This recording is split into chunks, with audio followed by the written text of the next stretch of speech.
All right, so coming up here in Las Vegas, UFC 148, probably the biggest fight of the year. Rematch Chael Sonnen and Anderson Silva. Let's revisit the first fight, UFC 117. We know why Chael Sonnen lost. He got triangled in the fifth round. But technically speaking, Blatnick, again, I spoke to Jeff Blatnick about it. He was saying first four rounds the way he fought them all kind of the same. In the fifth, kind of, so his I don't think he directly meant his posture, but he kind of relaxed a little bit, and that basically wound up getting him caught. In your mind, why did Chael Sonnen get submitted in that fifth round? Well, I think I don't know if he let up or, it was a pretty torrential pace for the four rounds. He may have been a little fatigued going into that fifth round, but the triangle on the whole has been his Achilles heel since day one. It's not the first time he's been caught in that technique. Nope. So I think that was more to the point. I think Anderson had taken a pretty good beating by that time too. So I don't think that was Anderson was fresher than Chael or anything. I think Chael was maybe a little careless, a little reckless, where he could have maybe tactically let him up or done a lot of different things than stayed on top of him and ended up in that triangle. So it's really hard to say, but I do know the triangle has kind of been his The guard too, though, right? Like Chael Sonnen's career is really interesting to me because he had obviously the strong amateur wrestling credentials, and if you look at his career, there was a point there, like especially in the Bodog fight era, he was fighting guys he was clearly better than, and then the WEC came along and he had the Paulo Filho fight, which he wound up winning eventually, but he got armbarred that first time, and from there things kind of took off. But if you look at his career, it's been obstructed at various points from getting submitted from the guard. The Jeremy Horn fight, the Philo fight. We can go on from there. Yeah. If it hadn't been for those incidences, and he's obviously turning it around now, he's on the verge of superstardom. If it hadn't been for those problems he's had with fighters who have strong guards, how big of a star would Chael Sonnen be? It's a silly question in a way, but what's your take? Well, I mean, obviously he is a star, and he's garnered a ton of that popularity and notoriety by his antics outside of the cage, rather than the competition in the cage all the time. Nobody's even really, other than Henderson, even taken a round from Anderson Silva, and he didn't just take a round; he beat him from pillar to post for 4 rounds straight. That, I mean, immediately puts him on the radar for everybody. I thought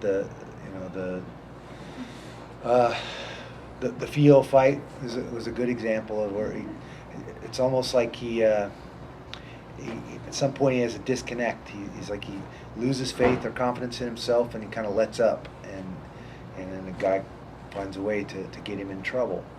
I think I've drawn a blank on the kid that he beat up to get into the contenders spot. Beat up Dan Miller, Nate Marquardt. Marquardt was the guy I was thinking of. That was just, I mean, a devastating performance. He did an amazing job in that fight, and I think that win gave him a particular confidence to carry him through that I don't think he had before that. That's the turning point, you think, for him? I thought that was the turning point. That was a tough fight. I mean, that guy's an experienced guy with a ton of big competition in MMA under his belt. I felt like him going out and just clean sweep and dominating Marquardt like that gave him a confidence that waned a little bit at times in other fights, and I think, I don't know, it's hard to say in the Anderson fight if that little bit of doubt creeps back in his mind there at the end, if he got so close and kind of thought to himself, man, am I really going to win this, and kind of let up.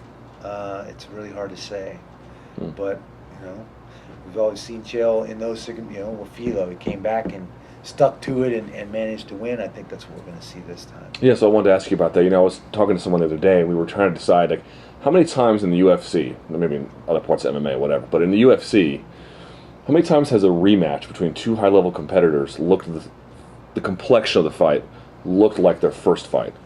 Not often. How is this fight going to look?